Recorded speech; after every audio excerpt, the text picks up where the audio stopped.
Ah, the Turok reboot. I could tell you virtually nothing about this game, and you could probably tell me the exact year it released. This is one of the very many generic military dude bro first-person shooters that came out in the late 2000s. It may have seemed fine at the time it came out, but boy, this game doesn't age well, and to make things even more disappointing, it's based off Turok. Turok has always been an innovative, unique, interesting franchise, but this game is anything but. So once again I'm asking, how bad is Turok 2008 really?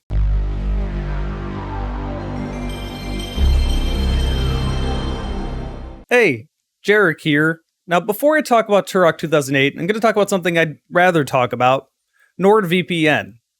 Yes, I would rather talk about my sponsor than talk about Turok. This game is just so generic. Anyway, at this point I'm sure you understand the basics of a VPN.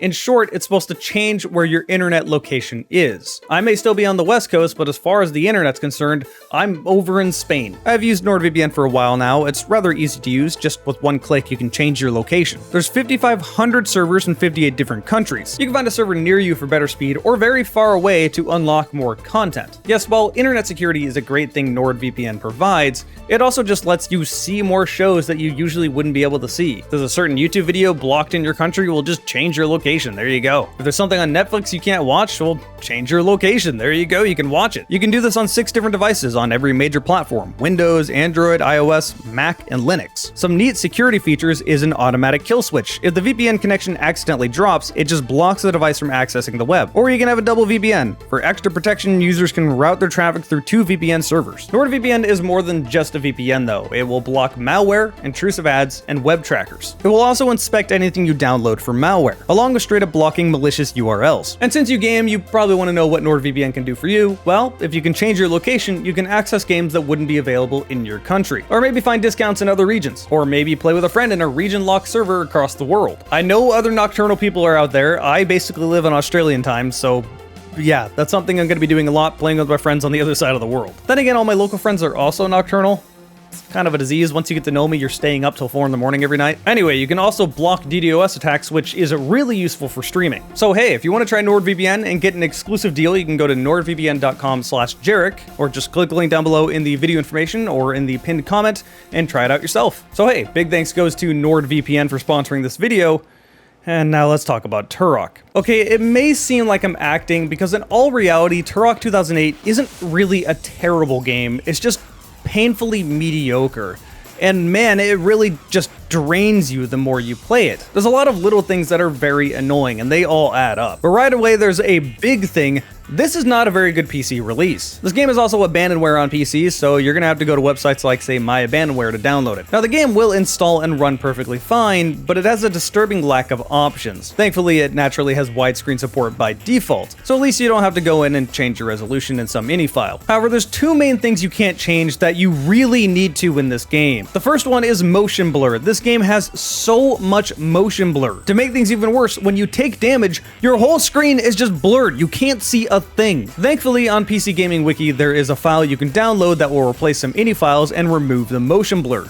However, this comes with the downside of now you don't know how much damage you're taking and you seemingly just die out of nowhere. So take your poison, obnoxious motion blur, or not knowing how close to death you are because it has regenerating health. The next problem that is a lot more apparent: holy hell, this FOV is awful. Now, I know I harp on FOV a lot, but as a reminder, if you're playing on PC, a narrow FOV is a lot more of an issue. There is a reason why being able to change the FOV has been a standard since the 90s on PC gaming. If I'm sitting only a foot away from the screen, a smaller FOV is going to be a lot more jarring. If I'm sitting way back on a couch, that screen is only taking a little bit of my view. Thus, a narrow FOV really isn't going to be that big of a deal. But if you're sitting this close to it like most PC gamers are, this genuinely can make you feel motion sick. Now, I never felt sick, but damn, this FOV is so bad it gave me a headache real quick. Instead, I opted to enable the console and change the FOV in-game, which this game was really not made for. This comes with quite a few downsides. The first one is that zooming with weapons no longer works. If you change your FOV, you just kind of raise your arms in front of you, and this can look real silly with specific weapons. Alright, so the question is, how bad does this get broken from the FOV thing? Oh, that's how.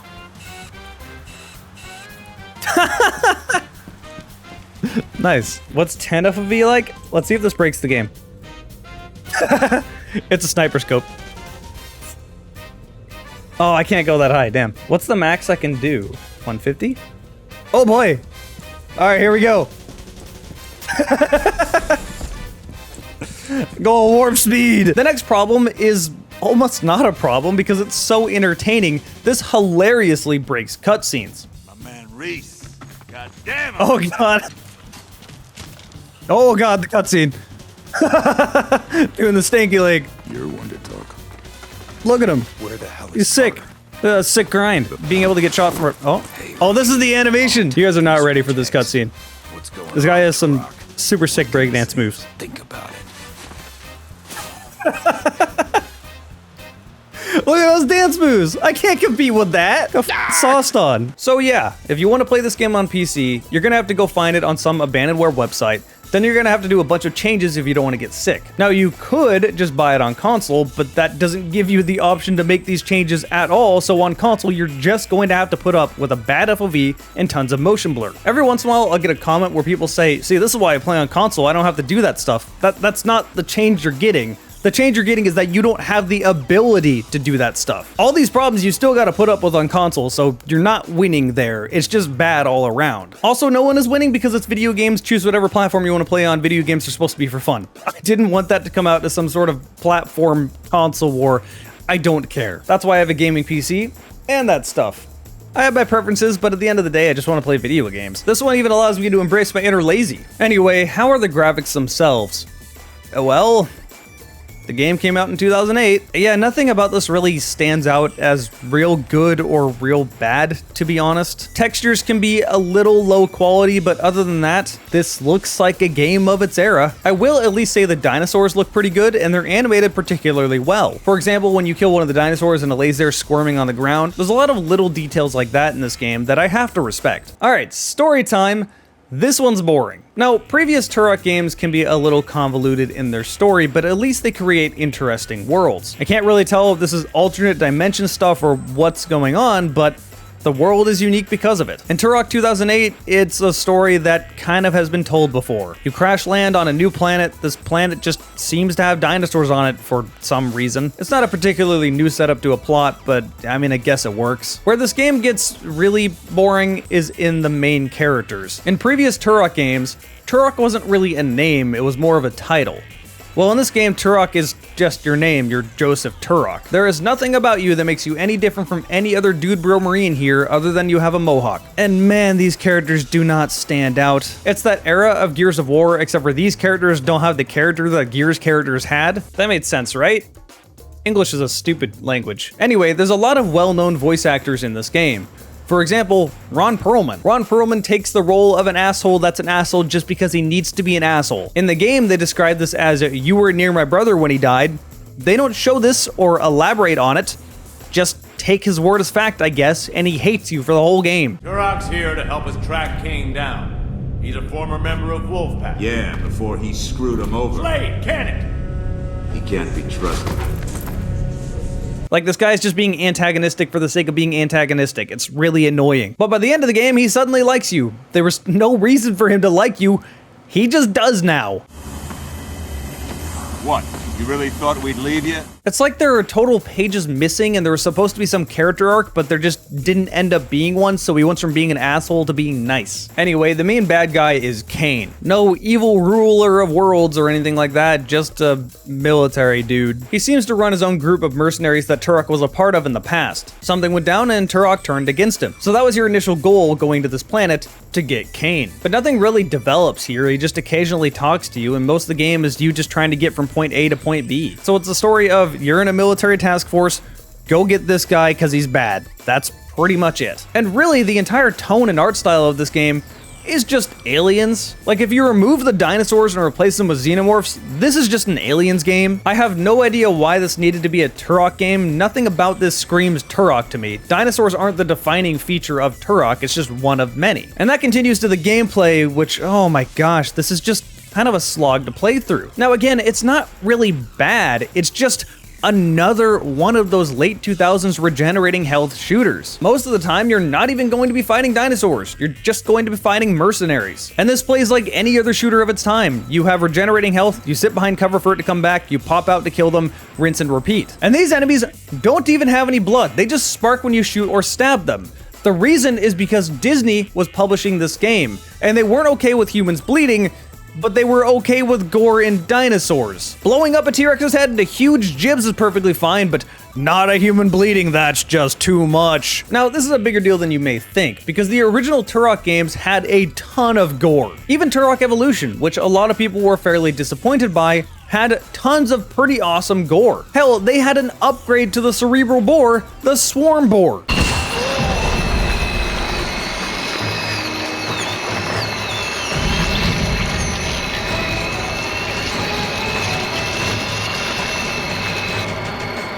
You know, actually, now that I'm here, let's talk about these weapons, because they're also really disappointing. You could take almost any of these weapons and plug them into the latest Call of Duty game, and I wouldn't bat an eye. The arsenal here is just as generic as the rest of the game. The most unique you get in this game is a plasma rifle, which is kind of cool, but it still just functions like your regular assault rifle. It also can be kind of annoying, because if it overheats, you literally can't change weapons during the animation, you're just a sitting duck. Again, this sucks, because in the original Turok games, there are so many unique weapons.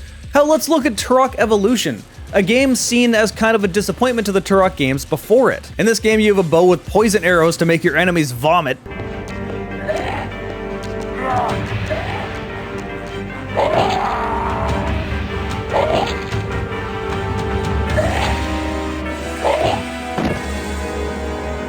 You have the rocket launcher with a split function being the Swarm Boar that I mentioned earlier.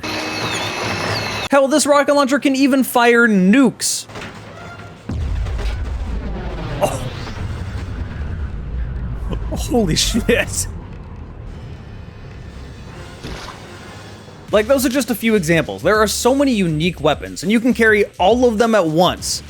But not in Turok 2008. In this game, you can only swap out 2 different weapons at a time. If they're small arms, being a pistol, SMG, or shotgun, you can dual wield them, which is pretty cool. But other than that, it's just carrying your normal, regular first-person shooter weapons, and you can only hold 2 of them. The bow does make a comeback, and it can be pretty useful, but it's nowhere near as useful as previous games, especially since the explosive arrows can barely go anywhere. They fall after like 20 feet. But the one weapon I've neglected to mention is probably the most overpowered of them all: the knife.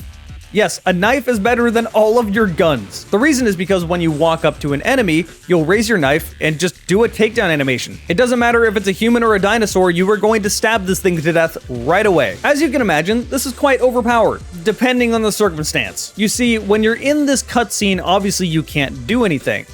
Enemies cannot hurt you through melee damage, but they can shoot you. This means with dinosaurs, this knife is hilariously overpowered because you can just knife one after another and they can't do any damage to you. However, trying to do this against the human enemies is kind of a death sentence because they're all just gonna light you up. Honestly, this is a really weird choice, and I feel like it should be the other way around. Being able to just walk up to dinosaurs and stab them without any repercussion is just cheesing the game. It's like they encourage you to do this. But being shot while you're stuck in an in-game cutscene just feels bad. Also, while we're talking about the human weapons, what happened to all the lizard men? Why are they just regular boring human mercenaries now? I'm not saying this out of some sort of scaly bias or anything like that. I'm saying this because in previous Turok games, these lizard men have so many different variants that made the gameplay unique. You had to target specific ones. But these humans are all basically the same, with the exception of one that has more armor and a minigun. And this guy's an asshole. Holy hell, these enemies can be so obnoxious to fight.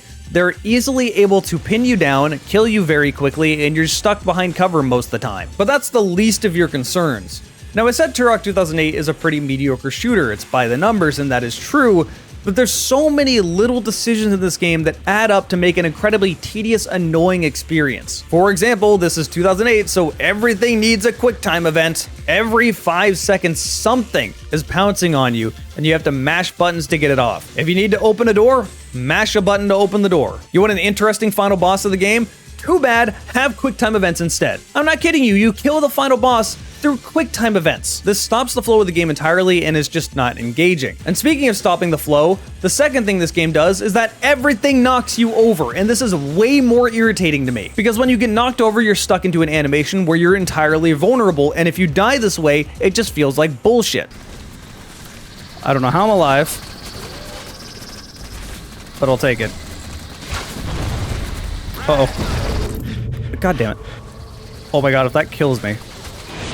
Motherfucker, that's such bullshit. I hate this mechanic. I hate this mechanic in any game it's in. Taking control away from the player and then killing them is an awful idea. I don't know why games back then did this. Now, while dinosaurs can knock you over and that can be kind of annoying, the dinosaurs are a lot less annoying to fight, and also they're just inherently more interesting than normal mercenaries. Problem is, most of your time is not fighting these dinosaurs. It's going to be fighting these mercenaries. I want to say about 75% of the game is just that. And a lot of just that is fighting in boring gray corridors. Imagine those bad corridor levels in Turok Evolution, but with only the base enemy type, and that's 75% of the game. Yeah, it gets draining and boring fast. And I beat this game in under 5 hours. It's not a long game. It's one of those games that just feels like it drags on and on. And while the dinosaurs are more interesting than the mercenaries, the bosses are not. One of the bosses is this tentacle thing. To kill this boss, you have to shoot the things on the ground to harm its head. Yeah, most of your time is sitting there just waiting for him to attack you. And that's one of the biggest problems of this game. A lot of your time is spent just waiting